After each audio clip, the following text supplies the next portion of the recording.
Good morning, and welcome to this first ever virtual Imbizo hosted by the South African Board for Sheriffs.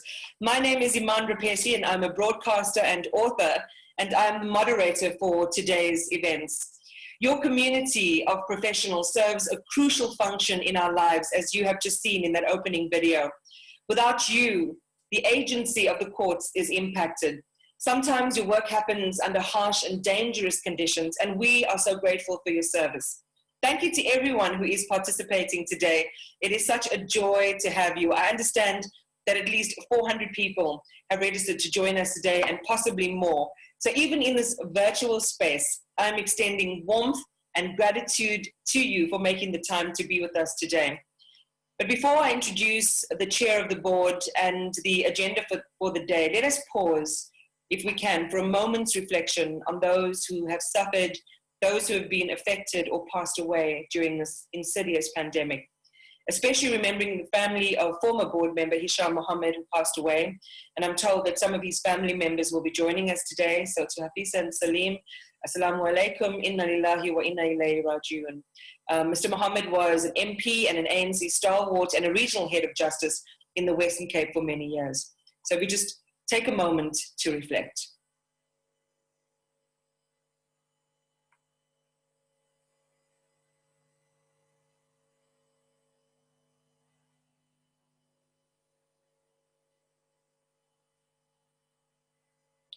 Thank you very much for that. Today's agenda has really been crafted with you in mind. In a few moments, I am going to introduce to you the chair of the board for the South African Board for Sheriffs. We will hear some words of inspiration and encouragement. Then we will share with you just an inside view into how some of your colleagues have been faring throughout this COVID-19 pandemic.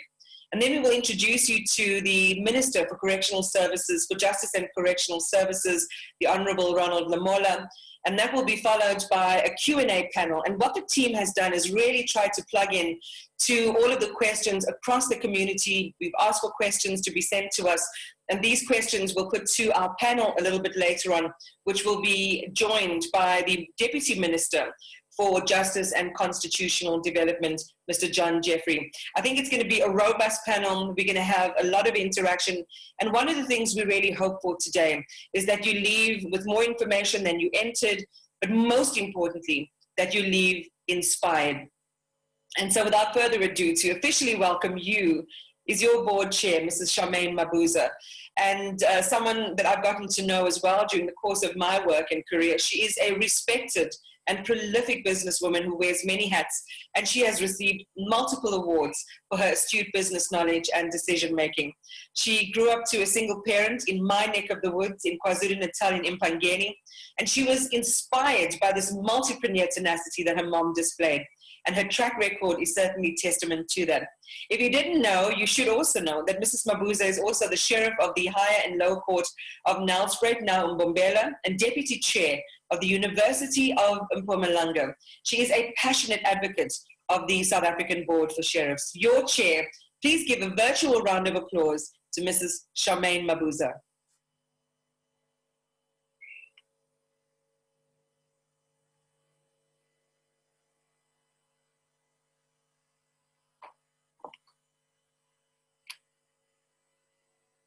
Charmaine, if I may, I think that your microphone might be on mute. So we're going to do a second take at that intro. Isn't it such a gremlin, you know, getting used to all of these little tools and things we have to push and pull all day long. Go ahead, the floor is yours, ma'am. Thank you. Thank you very much, Iman, and thank you for that wonderful introduction. Good morning to all of you. Good morning, Minister Ronald Lamola, Deputy Minister John Jeffrey. To you, our moderator, Iman, good morning. And I would also like to acknowledge the presence of our acting DG Advocate Kosana, members of the judiciary. I'm fully aware that we had a lot of responses. The Honorable Mantama is also around, and many other judges on our list today. Our full board members are here.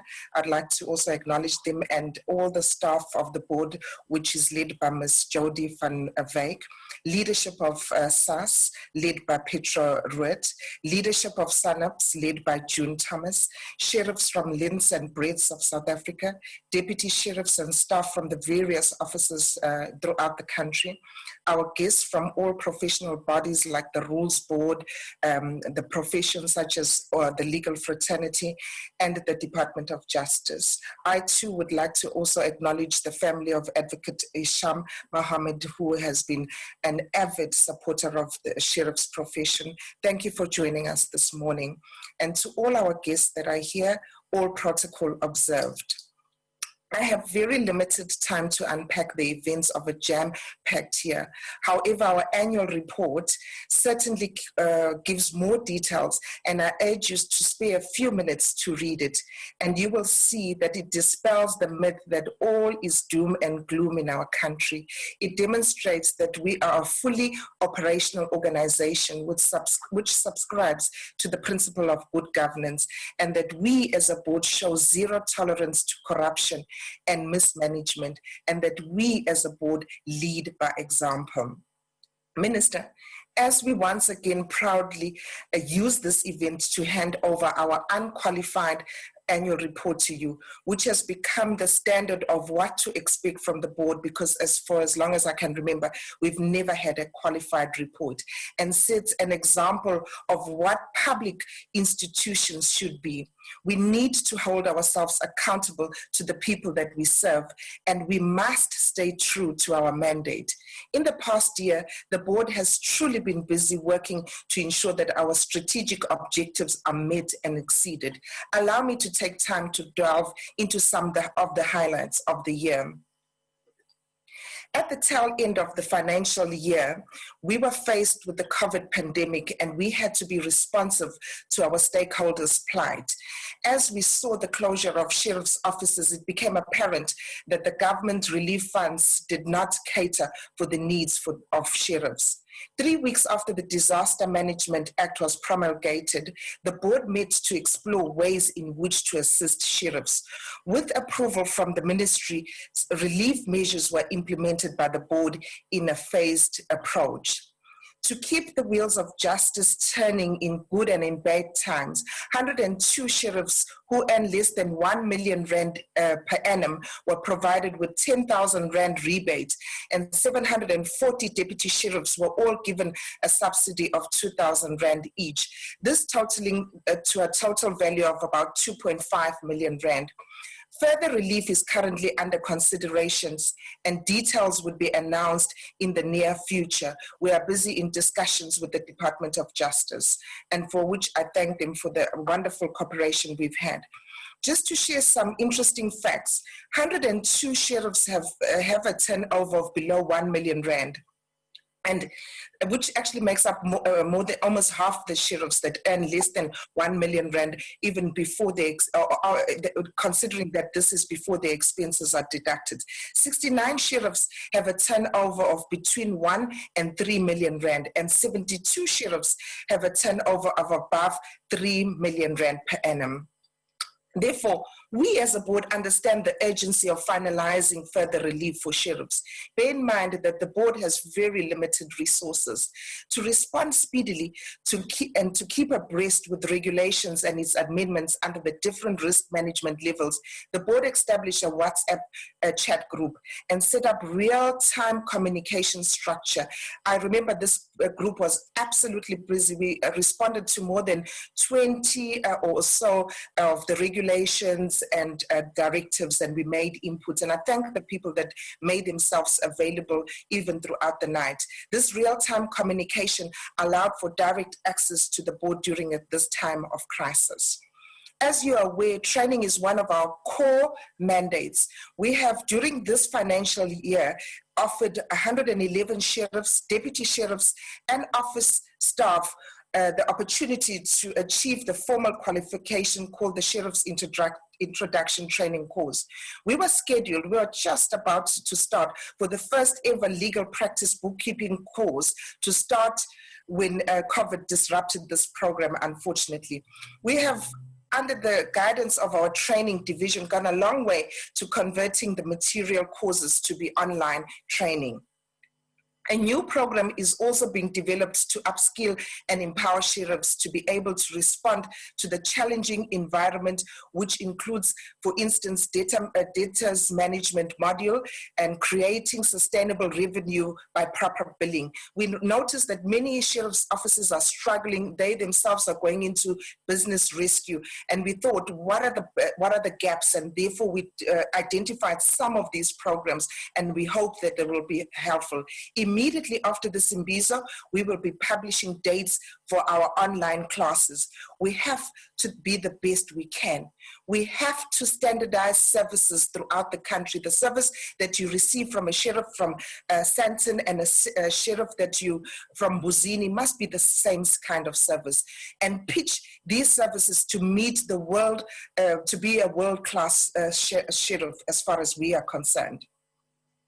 Evictions are currently a very thorny subject. Land invasions are daily occurrence, and sheriffs are expected to implement court orders accompanied by the South African the police service, whose resources are already overstretched. With the financial crunch and the high unemployment levels, rental default has escalated, which has also resulted in escalation of complaints. We continue to educate the public on the limitations of regulations 53.1 under level 2, read together with the directions dated 2nd June 2020 by the Minister of Justice. Sheriffs are not permitted to do evictions of residential and land unless the court has determined and approved the urgency of the evictions. We are currently working closely with the rules boards to enable the implementation of online platforms as directed by the regulations. We have submitted our proposal to for the amendments to the rules board, and we urge the rules board to give this its urgent attention. The board has further issued terms of references for service providers to develop the online auction platform, which is currently being considered. We have to modernize and respond to the challenge that COVID has placed before us, or has brought this challenge before us. At the same time, we have to make sure that fairness and the rule of equitable justice or access to justice is experienced by all. This includes striking the balance to ensure that our communities from the rural areas have access to justice. Our mandate as a board is to ensure that sheriff's trust accounts are properly managed and are accounted for. Our role as a board is to ensure that public funds are not misappropriated. To this extent, the board has instituted legal proceedings and has frozen 4 sheriff's trust accounts during this period.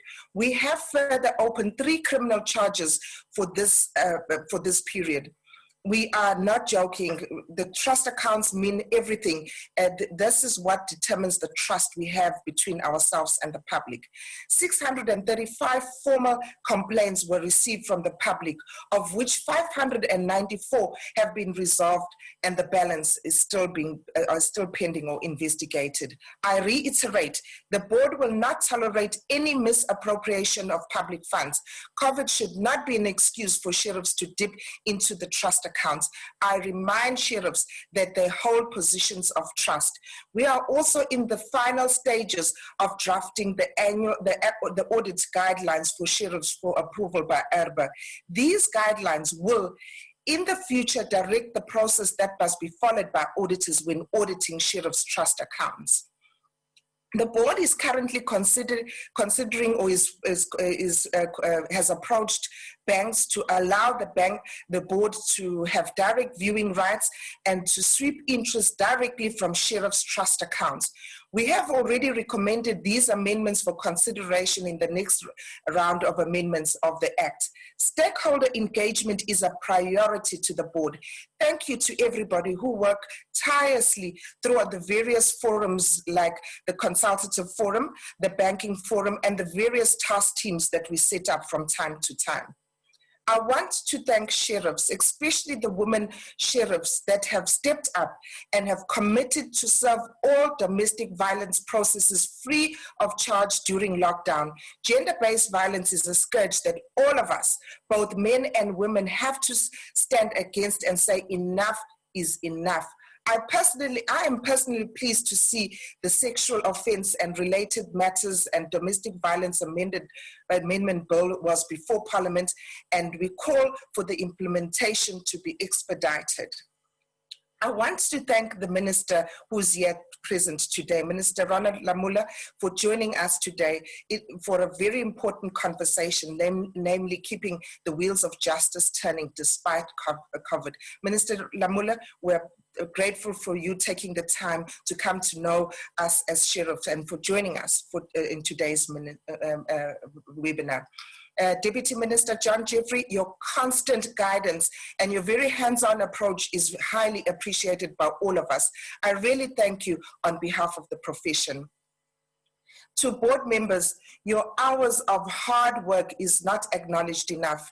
You are the real Northern stars that give direction, and I thank you for the coherent and hard work that you constantly put in.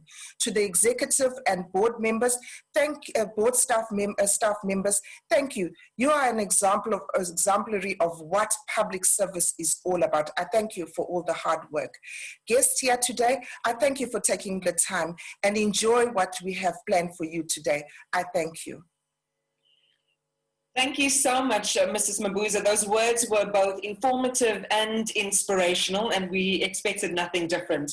Next, it is a great pleasure for me to introduce someone who's been called one of the ANC's brightest stars, the Minister for Justice and Correctional Services, the Honorable Ronald Lamola.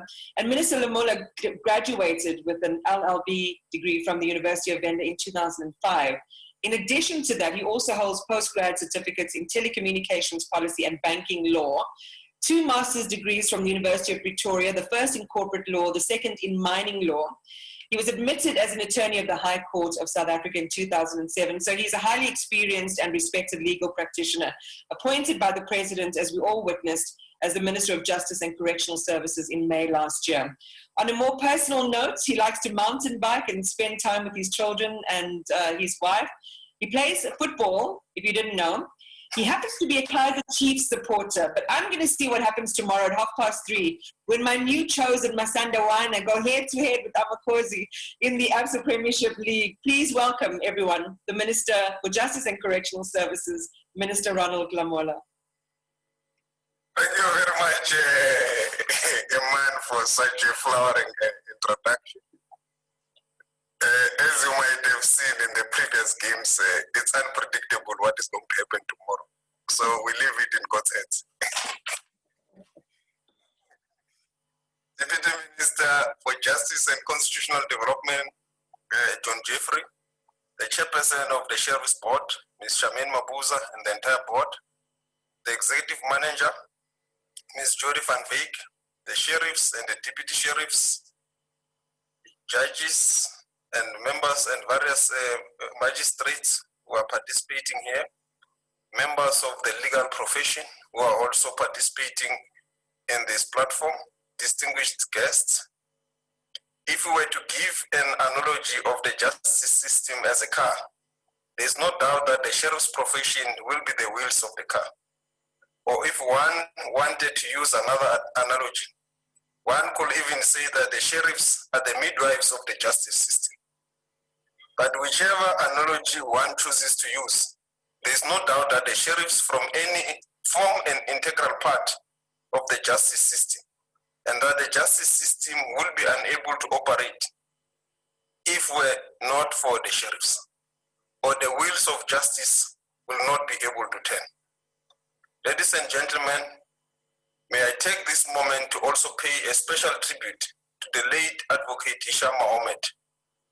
As you well know, Advocate Mohammed, before he accepted his election to the National Assembly as a Member of Parliament in May 2019, was the Western Cape Regional Head of the Department of Justice, and as such served on the board for 7 years. From 2012, first as a deputy chair of the Sheriff's Board and later as a chair of the HR committee. We're indebted to him for his service and guidance, and are saddened to lose someone of his caliber within the justice family. May his soul rest in peace. Program Director, on many occasions we have narrated to South Africans how disruptive the COVID-19 pandemic has been in our communities. And of course, our justice system has not been spared an inch. One of the first things that came into sharp focus when we announced the national state of disaster was how this will affect the constitutional rights of South Africans. And the courts were always going to be a critical feature. Although the country was in lockdown, this didn't mean that the justice system could shut down. At the same time, one had to be mindful that the very midwives of the justice system could be endangered as they move from door to door, having to serve processes, attach goods, and so forth, all in the quest of making sure that, that justice is not only done, but also being seen to be done. The wheels of justice continue to turn. In line with the court directions, which were published in accordance with the various different levels of the lockdown, we thought that it would be prudent in varying degrees limit what justice role players and stakeholders like the sheriff could do to urgently deal with essential matters. As COVID-19 seems to be easing up a little, and as we move to lower alert levels in the country, we're a step closer to normality in our courts, although it is still not yet business as usual. Ladies and gentlemen, I'm mindful of the fact that we live in a country where less than 40% of our citizens are satisfied with the courts. This is according to 2017-18 Victims of Crime Survey. One can of course argue that the components of this dissatisfaction do not fall entirely within the sphere of the sheriffs. But if one views the sheriffs along with other stakeholders as an extension of the courts and the justice system, it does not negate the fact that a lot of work needs to be done by every court official, by every judicial officer, and by every sheriff to help South Africans place their faith in this critical pillar of our constitutional democracy. In the context of the sheriffs, this manifests itself in the form of professionalization. This has been a critical and ongoing journey for this board in particular. In recent years, with the guidance of the Deputy Minister, the board has made significant progress in the training and research, assisting and developing staff and deputy sheriffs to their fullest potential, and promoting a society of sheriffs founded on respect, integrity, diversity, and gender equality, and quality service delivery. As I said earlier, COVID-19 has revealed one critical thing about our society. Efficiency in the justice system is non-negotiable. As a result, our system and our ways of work need to be radically redefined and re-engineered. In other words, Chairperson, in addition to the professionalization mission, we need to answer the question, how do we deploy technology to make sheriffs more efficient? Surely the time for standardized technological framework has come. In reality, what seems is a tangible evolution of the law of civil procedure. For example, on some of the practice directives developed by the judge presidents of the high courts of South Africa, we see the facilitation of processes which allows for court papers to be exchanged wholly via electronic exchanges. Other examples in recent years, in the matter of the CMC woodworking machinery versus Odendal kitchens, where the court for the first time acknowledged the service of court papers via Facebook. This gives us an indication that the development of e-technology may have a revolutionary impact on the sheriff's professions in the years to come, or in the very near future. Having recently moved from practice, I can attest the importance of e-technology in legal practice. Unlike the past situation of manual codification, typing, and hard copy recording, Legal practitioners now rely almost exclusively on transmission, receipt, and discovery of documents related to a civil case electronic platforms. Essential computers have become the vehicle for storage. This generally provides the impetus for the transformative thinking we need to own and to attend to.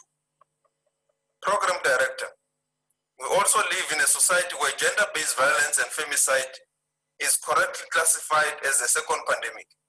Pillar 5 of our National Strategic Plan on Gender-Based Violence and Femicide speaks to economic power and dismantling of a patriarchal society.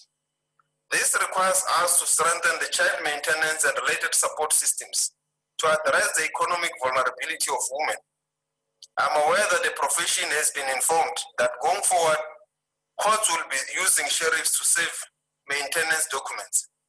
I've also heard that some courts make use of internal maintenance investigations, while others, without the notice or consultation, decided no longer to make use of sheriffs. Therefore, a policy which considers the role of sheriffs and to provide clarity in this regard is certainly inevitable. As you are also all aware, in December 2014, the Department of Justice and Constitutional Development commenced with the implementation of the rationalization of courts project. This flagship project was implemented in the Gauteng, Northwest, Limpopo, Mpumalanga, and the Northern Cape provinces. This process is still ongoing, and I have been advised that the implementation date for KZN and the Western Cape, the Free State, and the Eastern Cape is February 2021. Access to justice has been an overriding principle behind this project.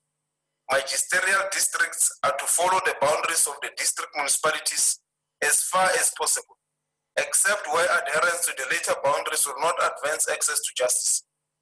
Every municipality has to have a magistrate court with the seat of the court at the same area as the seat of the municipality. In respect of large municipalities and metros, more than one magisterial district is to be proclaimed. The consequences of the exercise are that we need to bring full services of the courts closest to the local communities. It is also in the interest of justice system to ensure that the sheriff's profession is a transformed and professional one, and the department continues to make significant progress in the transformation of the sheriff's profession. In May 2019, we appointed 24 new sheriffs to fill vacant offices countrywide. Some of the applicants are appointed to more than one vacant office after considering various aspects such as the economic viability of an office, distance between the offices, the rationalization of the magisterial districts, and other relevant factors. For the first time in history, more women were appointed than men. Of the 24 sheriffs appointed, 10 are men and 14 are women. 18 are African and 2 are white, 2 are colored, and 2 are Indian. Of the 255 permanent sheriffs, 67.80% are male and 32.20% are female. 46.67% are African, 35.30% are white, 10.19% are Indian, and 7.84% are colored. We still have some way to go for the sheriff's profession to reflect broadly the racial and gender composition of South Africa as required by the Constitution. Some communities were being serviced either by acting or ad hoc sheriffs based in neighboring towns. Therefore, the filling of these vacant offices went a long way in ensuring that courts and sheriff's services are more accessible to the communities which they serve. The rationalization of the magisterial districts impacted directly on the filling of the number of vacant offices as sheriffs are appointed for a court in a magisterial district or defined area within the magisterial district. The devastating impact of COVID-19 has further delayed the process. With alert level 2 taking effect, it is the intention of the department to advertise a number of vacant offices soon. The board and the chairpersons of the advisory committees will be informed of the envisaged timeframes for the filling of the vacancies. Finally, ladies and gentlemen, we know the severe impact the lockdown has had on the finances of the sheriff's profession. Many of our sheriffs have lost all income streams and were without any income as a result of the lockdown. The board has reviewed the Sheriff's Act and has noted the long-winded process in place to access relief from its fidelity fund. These factors have prompted the board to propose the use of portion of the board reserves funds. The Sheriff's Act provides that the board requires the approval of the minister to donate funds, and at a meeting held with the executive committee of the Southampton Sheriff's Board in April 2020, it was resolved to develop a COVID-19 relief fund initiative to assist the sheriffs. It was resolved that all the sheriff's offices where the turnover of the 2018-2019 gross income was less than 1 million rands will each be assisted with 10,000 rands. The 10,000 rand is a rebate to the levies due to the sheriffs, and if the levies is less than the rebate, then the sheriffs will receive the difference in the form of cash, and where the levy is more than 10,000 rand, then the sheriffs will pay the difference.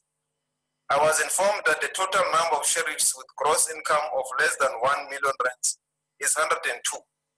Secondly, it was resolved by the board that all 740 deputies will receive once-off amount of 2,000 rand each.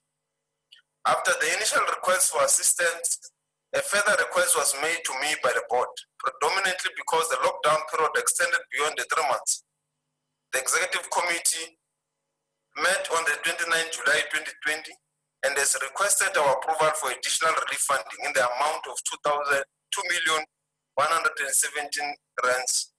And this additional relief funding is to enable the board to extend assistance to sheriffs who were not catered for in the previous relief initiative. This request is under consideration. Our sincere appreciation to the board under the leadership of Ms. Shamin Mabuza, as well as the sheriffs and the deputy sheriffs operating at the coalface, who performs their functions with diligence in the interest of the maintenance of an effective and reliable services to the courts and the public.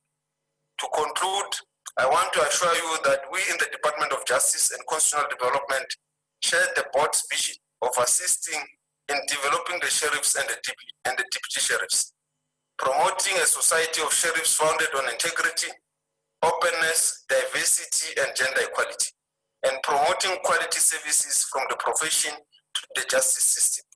Thank you.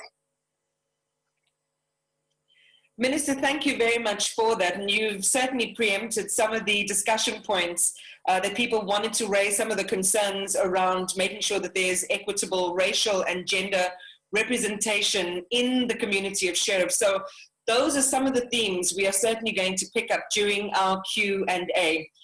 We're going to break into Q&A in just a moment, and then I will officially welcome the Deputy Minister for Justice and Constitutional Development, the Honourable John Jeffrey, to you.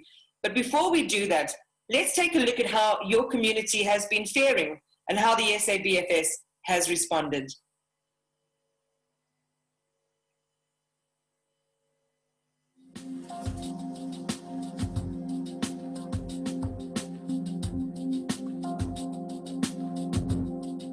My name is Shirley Toke, Sheriff for Kempton Park and Tembisa. My name is Estelle Carlos. I'm the Sheriff for Kilsriver South and the Western Cape. My name is Max Malava, Sheriff Johannesburg Central. No one or event could have prepared us for this coronavirus pandemic. The uncertainty of the virus, fear of getting infected, loss of income caused a lot of distress. Households were interrupted, businesses were thrown to dismay, inequalities were exacerbated. We all had to adapt.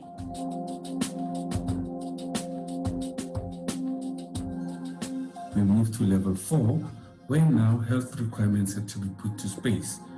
That means training of staff, procurement of PPEs, introduction of a no work, no pay, also retrenchment of staff members. One of the employees said she was always worried to come to office because she was afraid of being infected and infecting her family. In June, I had one threatened COVID-19 case. I had to close the office, disinfect in terms of the workplace COVID-19 policy. I was worried about the deputies because of the nature of their work. we also started having difficulties in serving of documents. We then moved to the fourth industrial revolution, where now we practice social distancing, serving via email. Online auctions are now the future for the profession. And what does that all mean? It means less movement for sheriffs and less cost for the public at large. This lockdown has taught us we're more compassionate and responsible citizens, to appreciate life and to appreciate each other and family. The virus taught us that we must always be ready and prepared for anything that might happen. So as we are slowly busy returning to our new norm, let's not forget the lessons the pandemic has taught us.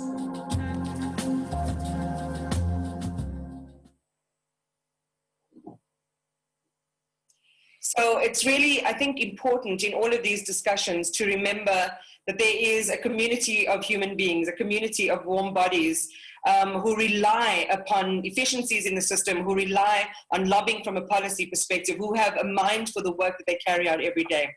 So we are going to break out into the Q&A, and joining us will be the Deputy Minister for Justice and Constitutional Development, the Honourable Minister, Deputy Minister John Jeffrey, and he is South Africa's Deputy Minister of Justice and Constitutional Development.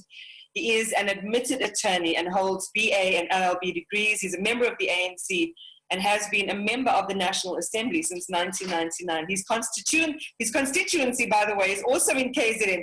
I seem to think that the best people come from KZN, but I'm willing to be swayed on this one. Mr. Jeffrey was appointed as the Deputy Minister for Justice and Constitutional Development in July of 2013. And in case you didn't know this, before his love for the law took hold of him, he saw a life for himself in nature conservation. Who would have thought? And I wonder now that Sandparks has relaxed its entry conditions, where he might head to first.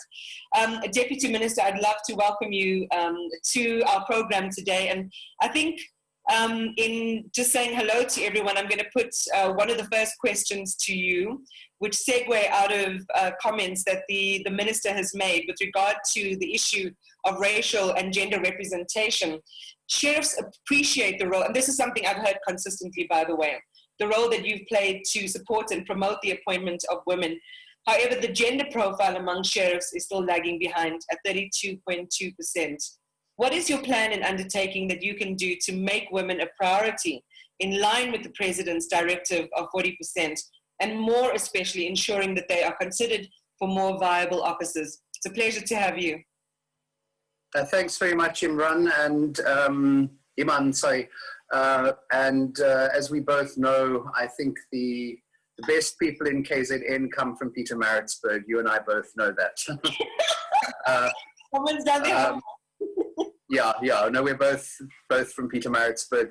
Look, I think we have to, the Minister spoke about it a bit in his speech. We've got to also take into account where we've come from. In 1990, in the 1990s, the profession was almost overwhelmingly white and male. The figures I've got, August 2006, women were only 13%. So we've moved now to 32. And obviously, I'm sure I can speak for the Minister that it's the intention of both the Minister and myself that we need to move up. I mean, race and gender transformation is about all structures of society reflecting the race and gender composition of that society. And where you've got a society where women are over 50%, it's not appropriate. I mean, this level we're at is not appropriate. As the Minister had said, the last appointments, the majority were in fact women. Obviously also, there are different sheriff's officers, and we have also been focusing on ensuring that women get appointed to viable officers. So that has been happening and that will continue. But let me just highlight one problem, and that is that the vacancies are often filled from the ranks of the deputy sheriffs. The Minister and myself have nothing to do with the appointment of deputy sheriffs. I think the board sets broad conditions generally, and then it is up to the sheriffs to appoint deputy sheriffs. And from the figures that we got from the board from the 1st of March 2019 to the end of February this year, of the 740 deputy sheriffs, 80.4% are male. That's 595. And 145, that's nearly 20% are female. So really what I would want to urge is please, to the sheriffs, please do more to promote women as deputy sheriffs. Thanks, Imam. I think, we can't overestimate that enough. So thank you very much for that opening question. And just by the way, these questions are not my invention. These questions have been very carefully put out, or a call for questions was put out to the sheriff community, and these are questions coming from individuals. And that one that I put to you, Deputy Minister, is from the sheriff in Midrand, Ms. Tumi Saboka, raising a really important concern around women's representation. I think, Minister, if I can toss this one to you, and this question comes from Jack Tarika, who is an attorney, who asks, if you had a blank check, what would you do to further enhance the Department of Justice and Correctional Services in the criminal and civil justice system of our country? No, thank you, Iman. Unfortunately, we are living within the space of the fiscal constraints. We cannot ever imagine having a blank check because the National Treasury is in effect cutting our budget almost every day because of the fiscal difficulties that the country finds. As we speak, we're scrambling around to look for resources. But I think what we need as a matter of agents in the criminal justice system, also civil, is the modernization in terms of electronic communications, connectivity of our courts across the country, and to completely transform the operation of the system into online platform, because I believe that will also help in terms of the access to justice and also to expedite some of the cases that are now blocking the courts. Thank you. I think it ties in quite nicely to this question, Minister, before I move on to the chair. This question is from Sheriff Tami Tembe, who says, and as you've just mentioned, you're passionate about enhancing technology and embracing the fourth industrial revolution. Are you in a position to give us an update on the progress of the e-justice project? Yeah, I think it is taking off the ground slowly. And as many sheriffs and practitioners might have been already aware, it has already been piloted in the Gauteng Provincial Division of the High Court. And we are hopeful that it can, in the near future, be expanded across the country to the magisterial district. But the key issue for us to do it is the issue of connectivity that should be prioritized, so that there is connectivity across the country, irrespective of where the magistrate is located, whether it's in Mbangini or it's in Pittsburgh Beach, my hometown, or anywhere in any remote rural area, you can find some kind of connectivity. I think that will be that is what will enable us to then be able to roll out the program in a successful way. Thank you very much for that. Chair Mabuza, as much as we appreciate the board's financial relief for the small percentage of sheriffs, the profession has brought to the attention of the board the plight of all sheriffs under the pandemic, and SAS has explained the need for the board to consider further relief for all sheriffs. From Llewellyn Sharp, who is a sheriff in PE, saying we've not received a positive response. Are you able to provide the profession with any further developments on this matter?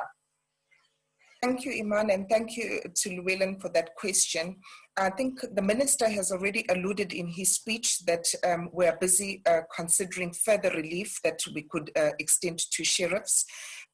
Actually, we understand that COVID has affected both large and small urban and rural sheriffs, and we've made a detailed submission to the ministry for consideration, and we are still awaiting the outcome of that discussion.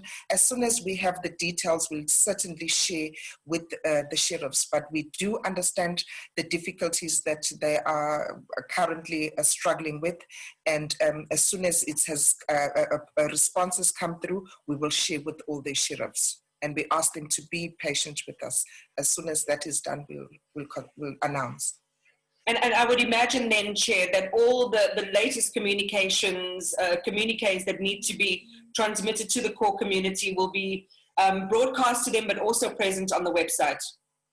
Absolutely. We have a very well-structured communication platform with the sheriffs through WhatsApp or SMSs and emails. We make sure that we keep them up to date. And I think the sheriffs on this platform can tell you that almost on a weekly basis, we keep in contact on the issues, especially relating to COVID directive changes, legislation changes. We really make sure that we communicate, and we will communicate accordingly. I mean, my sense with all of these questions, and Deputy Minister, I'm going to put the next maybe one or two to you, is these are real sort of practical questions, that the sheriffs around the country are really having to grapple with on a daily basis. Some of them relate to jobs, some of them relate to auctions, some of them relate to processes. So we're going to try and get through as many of these as possible. The question that comes to you next from June Thomas, who is SANAP's chair, is when will the next advert be published for vacant posts, and when can we expect those appointments to be made?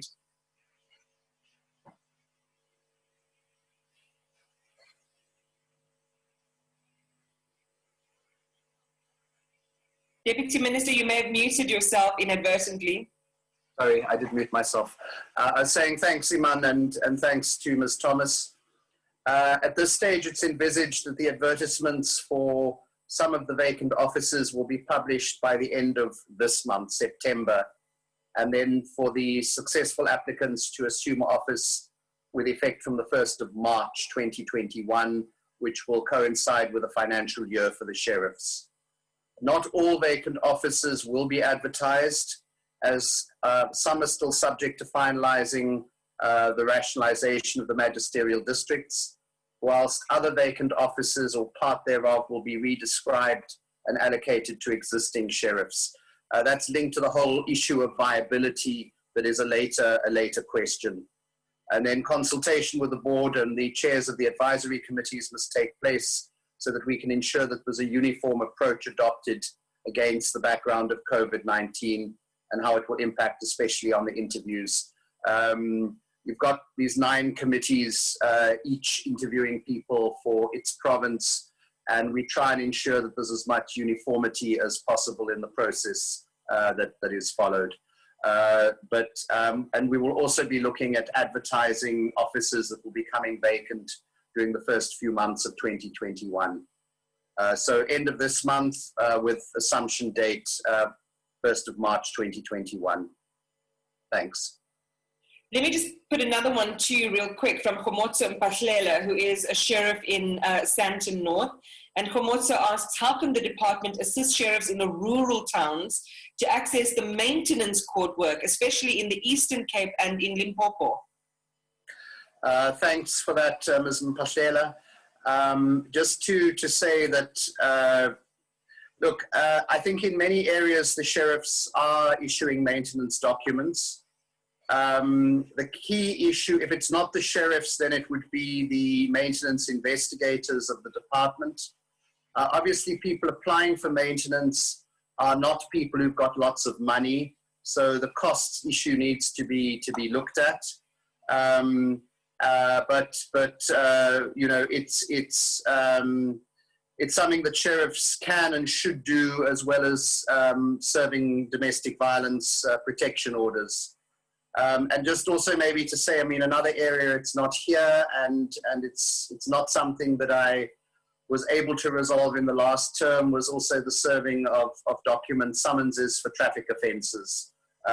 So we'll also be working on that. But the key issue with maintenance is what's cost effective for the applicant. But we really see the need for ensuring that sheriffs do have as much work as possible. There have also been, sorry, I'm going a bit wider now, there have also been some concerns raised about other people conducting auctions when it should be sheriffs, and that's also something we would be wanting to address. Thanks.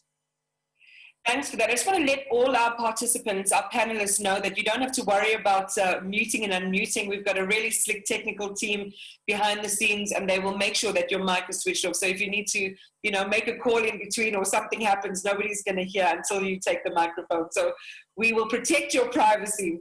Minister, if I can put this question to you, please, and it comes from Petro Ruth, who is the president of SAS. We noted that you did not include a sheriff in the Legal Practice Council board. We believe a very good opportunity has been missed, as a lot could be achieved if the profession was represented on the board and represented on this council as well. Is there still space for this consideration? Yeah, no, thank you for that. There is some kind of discussion, but as members are aware, we are guided by the Legal Practice Council. So we are still in the engagement procedures with regards, not only with regards to the sheriffs, but with regards to others who also play a role in the profession. Thank you. There is some discussion, but I'm not at liberty to divulge as to what could be the outcome, because we don't know yet the discussion between ourselves and the council. Maybe if I could do a quick follow-up, is there any projection on a potential time frame that that decision might be made? No, I'm not able to, because the manner in which the Legal Practice Act is structured is that we are advised by the Legal Practice Council on any changes. So we have to await the decision of the Legal Practice Council.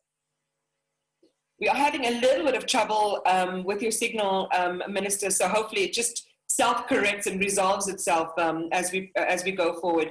Chair, this question to you from MK Naidu, who is a sheriff in Mayton. And will the board be conducting virtual DCs? And if so, starting when? Thank you from Mayton, Sheriff Naidu. Yes, well, the discretion will be up to the board, really. It's the board's discretion to do whether they be doing virtual or physical DCs. That is entirely up to the board, given the complexity.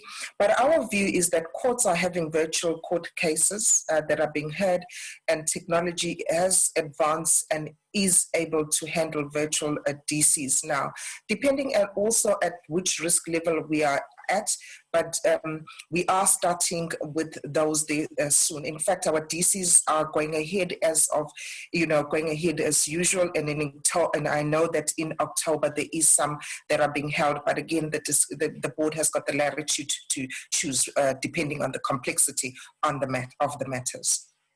And this one from Aaron Ngetli, who is, I'm not sure where in South Africa he's based, but what is the board doing to ensure that sheriffs receive an automatic annual increase on fees? This matter is an ongoing request from the profession. It's not been confirmed to date.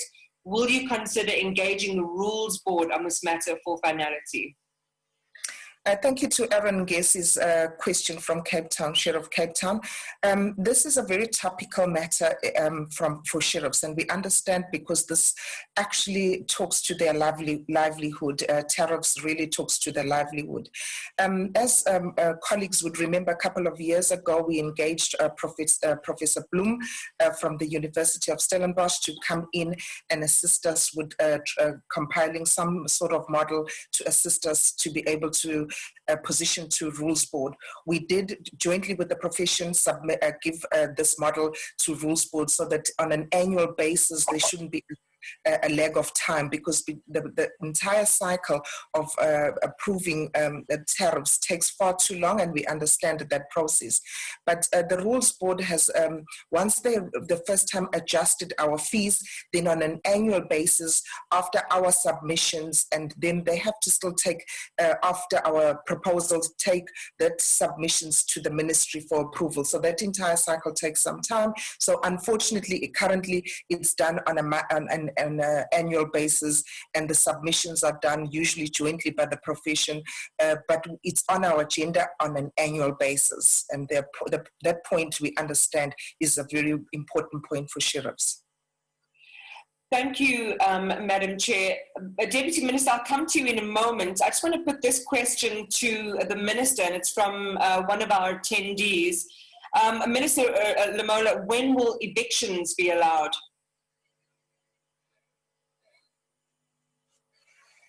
I think it will be at level 1, because as you will have seen from the onset when we looked with the regulations and dealing with the issue of eviction.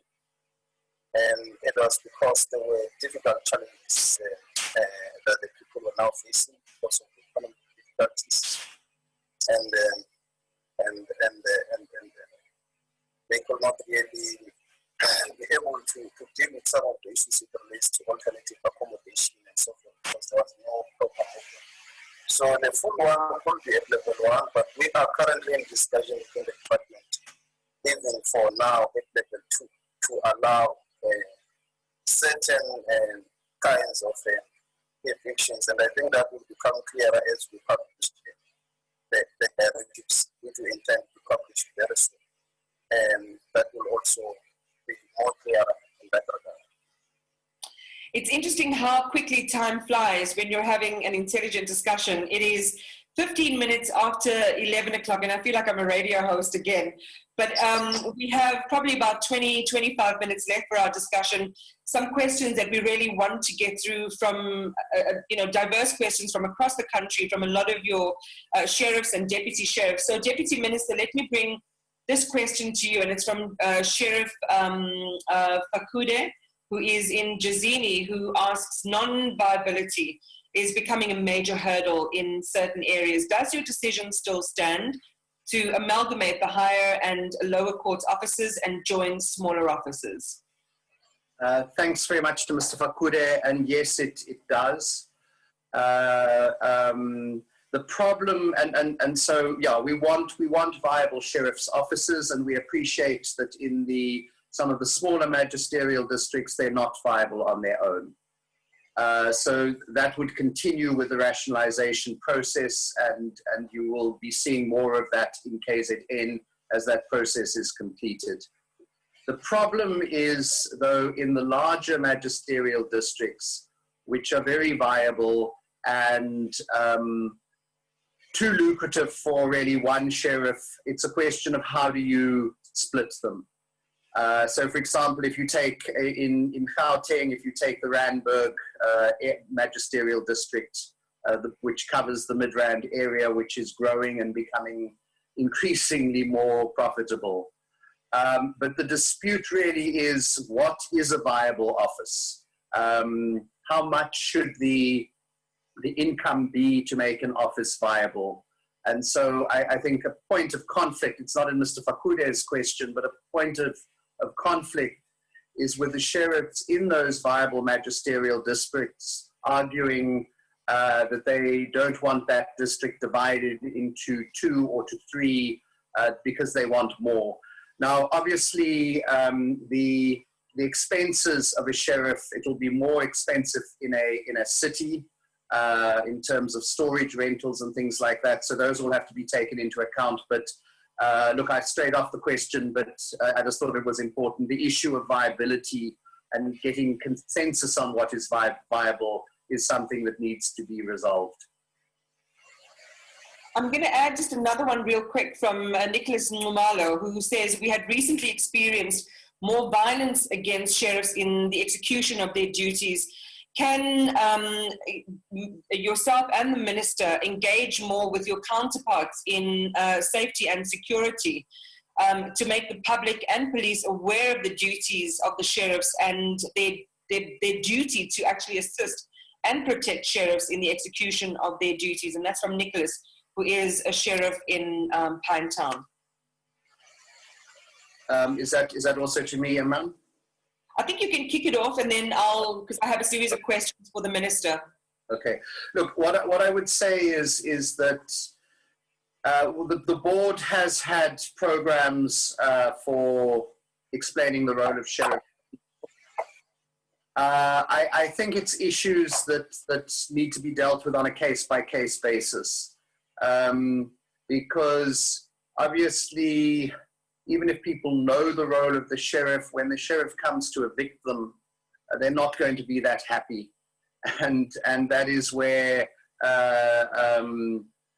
planning needs to be made, that there is provision of police assistance and things like that. So yes, it's a big worry, but we need to look at how we address it. We need to look at it collectively. I think, Minister, I'd like to maybe, toss it to you as well in terms of making sure that there is more support for sheriffs on the ground. Yeah, I think the DM has answered the question, but I think it may need to be dealt with on a case-by-case basis where it does. And it's an issue in terms of how you plan for the execution. And we can also be in a position to engage with our counterparts in that regard, because the sheriff, they play a very important role in the administration of justice. Thanks for that. It may just be me, or it may just be you, Minister, from your office. I didn't quite get a clear answer there, but I'm going to push on, and maybe the signal just sorts itself out. I think we're all experiencing just the suffering that comes from load shedding. I know the networks are affected, and we're all just hoping that the line holds until the end. So thank you very much for your forbearance. Really do appreciate that. This question is from Emily Dlamini, who says, we noticed the recent important developments in regards to the GBV bill. Are you confident that this bill is going to eradicate the scourge of gender-based violence in our country? Will it speed up a call by the women in our country for protection from the state, by the state? Yes, I think it is going to play a very significant role in changing the current ways of doing things. First, in terms of the Domestic Violence Act and other bills that were promulgated, the Criminal Law Amendment Act. It will play a very important role in that regard, because it does change a lot of things in the game in terms of the rules. But then I think it is also in the hands of society to also play their role, because some of the bills we hear put more obligations on members of society in the communities to report cases of domestic violence where they do know that their neighbors or their friends are abusing each other, or they are abusing their spouses and so forth. So I think it does play a role in that regard also to put some obligation on the members of the community and society, because from our view and perspective is that we will only succeed when all of us join hands, the community, the police, and the entire criminal justice system. There's a question from various sheriffs. In other words, it's a concern that has been consistent with a number of those who are sending in their questions to be asked, talking around COVID-19 and this abnormal situation that we are dealing with, not only in our country, but in the world, causing a crisis in the industry. It's hampering service delivery in some areas. This group of sheriffs acknowledging and appreciating the assistance from the South African Board for Sheriffs for selected sheriffs, but also adding, I think critically, that the vast majority of sheriffs did not qualify for the SABFS assistance or from any other program, and wants to know from your office, Minister, how the department can assist in ensuring that the sheriff's profession is eligible for these external grants in future. I think that question could be better answered by Smabuza. We have approved the the request that came to us, and the second one on our table is also under consideration.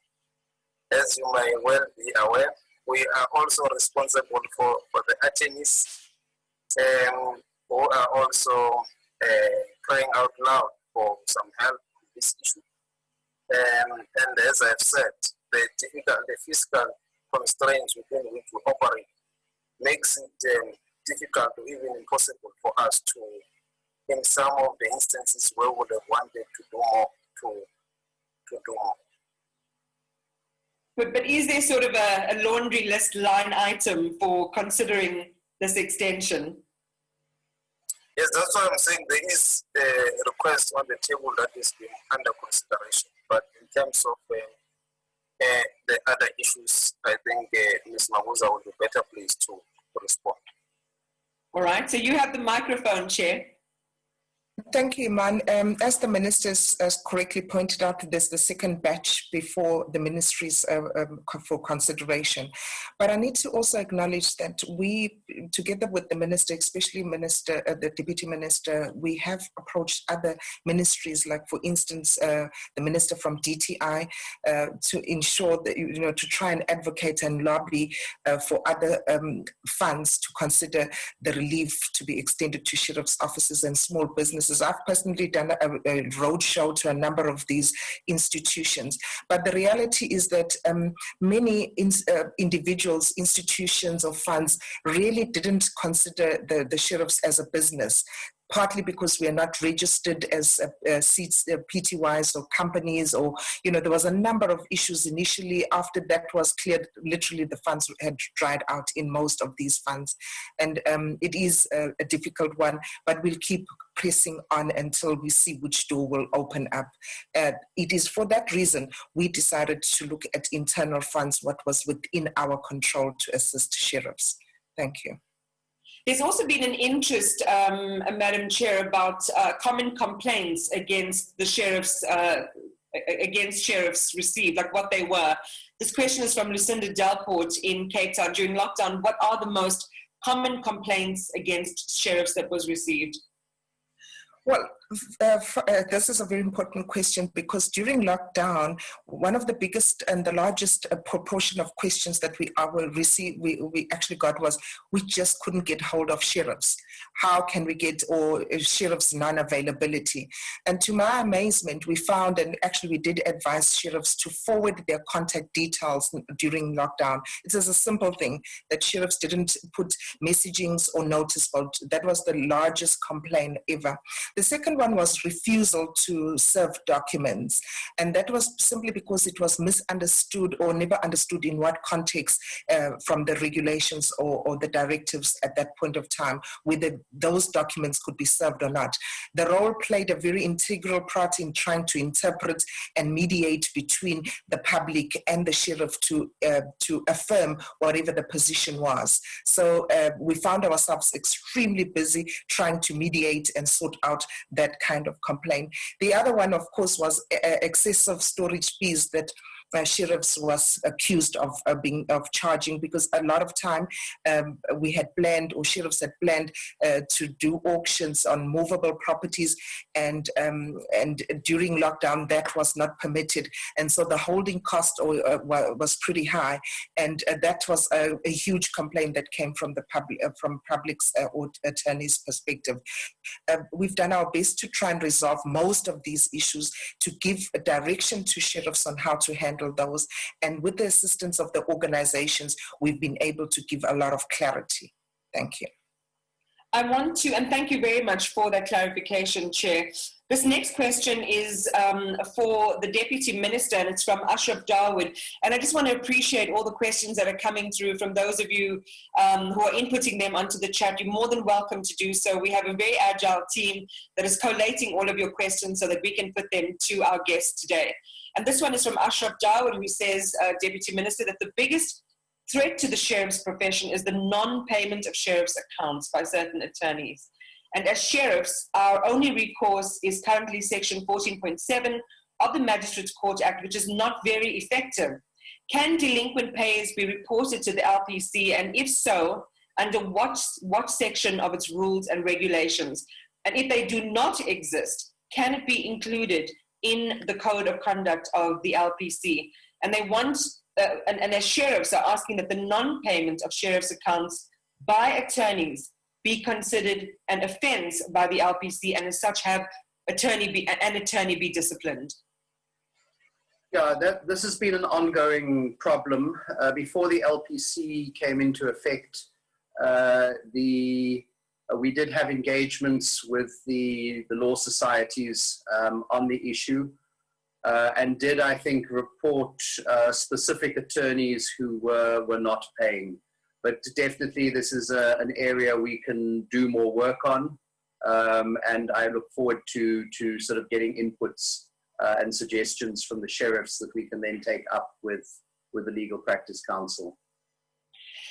It is my only regret that we are almost out of time, and I know that everyone has got committees to go through. I mean, you are still in the business and the work of making sure that everything works when it comes to our government spaces, so I don't want to keep you any longer than that, except to say to you, everyone that did submit questions and everyone that is participating, your questions will be dealt with on by the South African Board for Sheriffs, and all of those answers you will be able to find on their website, including the videos, by the way. You are more than welcome to go back and check them out. And perhaps to close, I'm going to put this question to the Minister to close, and then we'll wrap the proceedings. The President has appointed you to head the Commission on the corruption scandal around PPEs. Share your view on the corruption we've been seeing in South Africa, and is there any update that you would like to share with us as South Africans?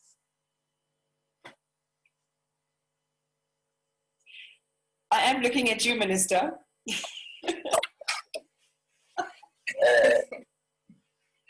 you very much, Iman, and thank you very much to the board for this opportunity and of interacting with the sheriffs and everyone on this platform.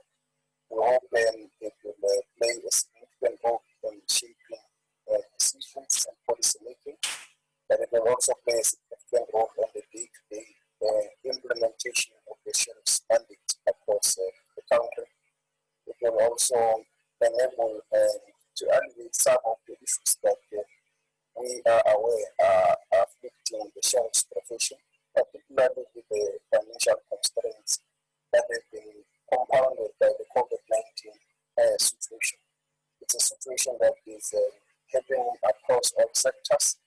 In the justice system, it's happening across with the attorneys, with the advocates, with everyone who's playing a role in this space. So it's a difficult period in our history, in our country, and also across the globe. We can only say that with the input that we have, we will have to try and salvage and go through this difficult period. In my mother tongue, I don't know if you'll understand it. It usually says, which means that the children of one family, they usually share the head of the locust. So these are the difficult times that we are in, where we have now to share the head of the locust as a nation. And somewhere, somehow, we'll have to pull it through. Thank you. And Chair, maybe I'll give the final word to you just to say thank you to everyone and leave us with a little word of inspiration. Thank you, Iman. But firstly, I just want to say thank you to you for being such a wonderful moderator and on point and very professional. Thank you to you and your team. Minister, thank you for responding to our invitation. And it's a pity that this year we had to do it virtually. We would have loved to gotten to see you in person, but COVID is what it is. So we accept that. We appreciate you taking the time to share with us. And to you, Deputy Minister, I always said that we might as well just call you Sheriff John Jeffrey and forget about the other titlement, because you are true and true a sheriff. Thank you very much for availing yourself all the time. And then again to our audience, I really appreciate it that you've taken the time to share with the board. We've seen the questions that you've asked us. We will take the time to answer all those questions. We are aware that there's a balance of some deputies that have not claimed their entitlement. We encourage sheriffs and deputy sheriffs to cross the line and submit their applications. It's money that I'm sure they would need it. With that being said, thank you to the team and thank you for joining us. At 27 minutes to the hour, that's our time. And thank you again, as the chair said, to all of our guests today, and more importantly to you, the community of sheriffs and deputy sheriffs who are listening. Be safe out there, and we wish you Godspeed. Till the next time we meet, take care. Thank you. Thank you. Thank you.